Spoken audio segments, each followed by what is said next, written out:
Welcome to this Fabricville Halloween special tutorial. Today we're going to make this duckling costume using the Simplicity S2788 pattern.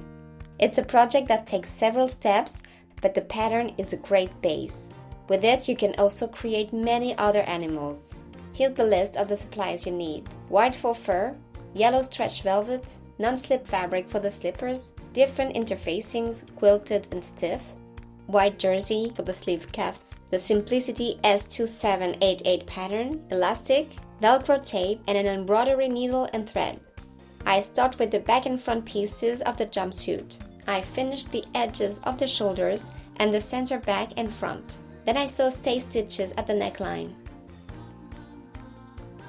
I overlap the front pieces and stitch the center front.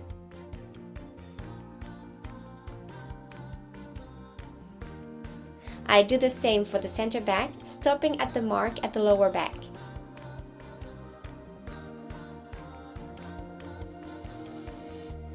And I press the seams open.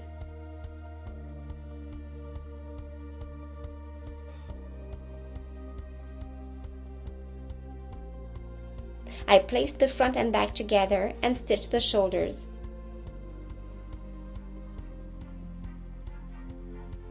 And I press the seams open with an iron. Now I take the neckline band, fold it lengthwise and stitch the short sides. I clip the corners, turn it right side out and press the band. I pin it to the neckline .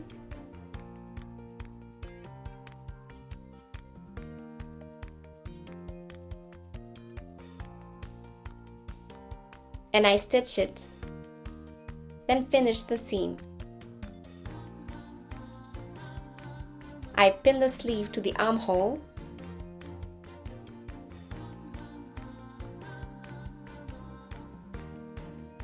I stitch,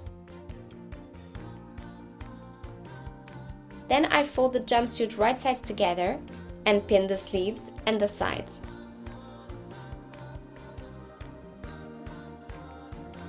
I also pin the inseam and I stitch.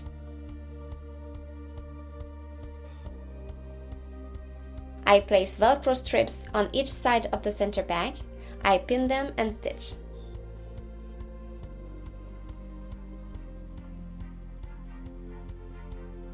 Then I finish the lower hems. I press them and stitch, leaving an opening to insert elastic into the casing.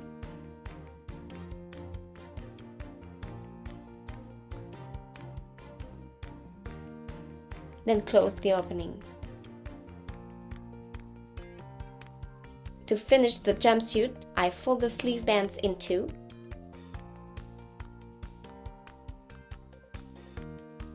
Then stitch and finish the sides. I stitch two lines of gathering stitches at the bottom of the sleeve. I pull on these threads to tighten the sleeve. And I fold the cuff band in half and pin the sleeve edges and band together.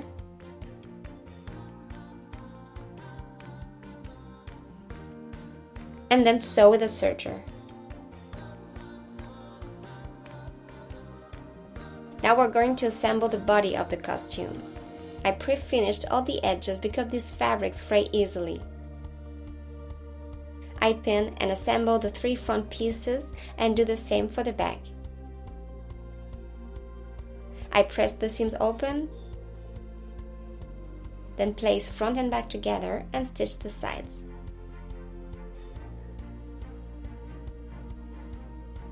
I assembled the lining the same way, then place it inside, right sides together, and pin the armhole and neckline together.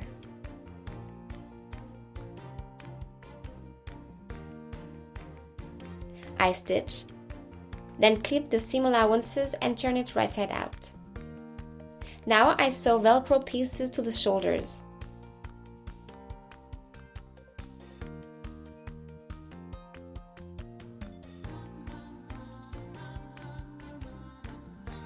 Now I join the lower edges wrong sides together.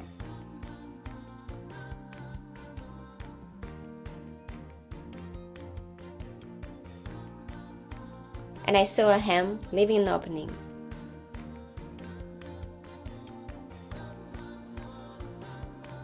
I insert elastic to tighten the bottom of the costume and create a bubble effect.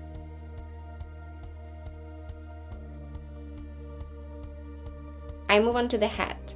After finishing the edges, I pin the hat piece to the 3x3.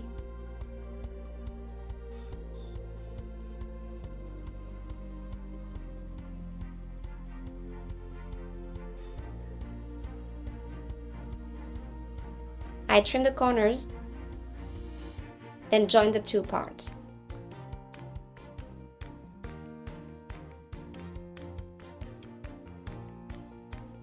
And I press the seams open with the iron.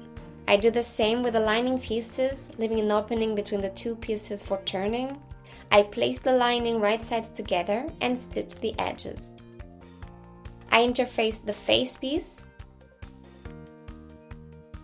I trace circles for the eyes and embroider them. I place the face on the right side of the hat and secure it with tight zigzag stitches. I interface the visor pieces with fusible beading. And I add a layer of thick sew-in interfacing to stabilize the visor. And I stitch close to the edges. I place the two visor pieces right sides together and sew the outer edges. I trim the seam allowances. I clip notches.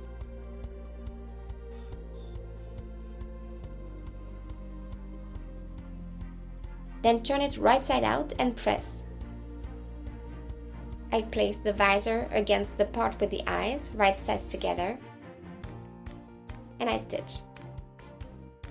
I place the lining right sides together and stitch the edges.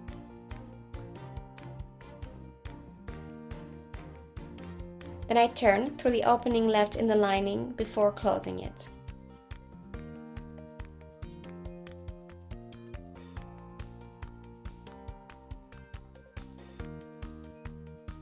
Finally, we move on to the slippers. I cut the sole shape from yellow velvet as well as fusible beading and fused them with the iron. And I placed a sole cut from non-slip fabric on top of the beading, and I stitch along the edges. I interfaced the other foot pieces and covered them with the lining piece, which I sewed to the edges. I joined the two upper foot pieces right sides together. I don't interface the part that will be around the ankle. I finished the edges, hem one long side, and pin the other to the upper foot pieces.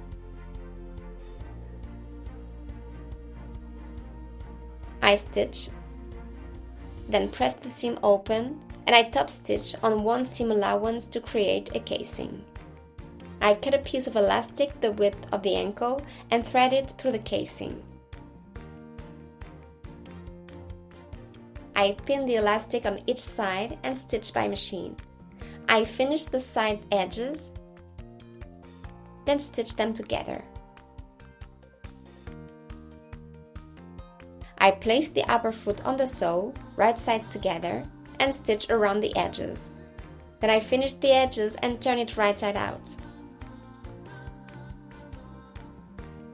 Congratulations, you've made it to the end! It's a project that takes patience, but the result is truly adorable. Thanks for following this tutorial and happy Halloween everyone!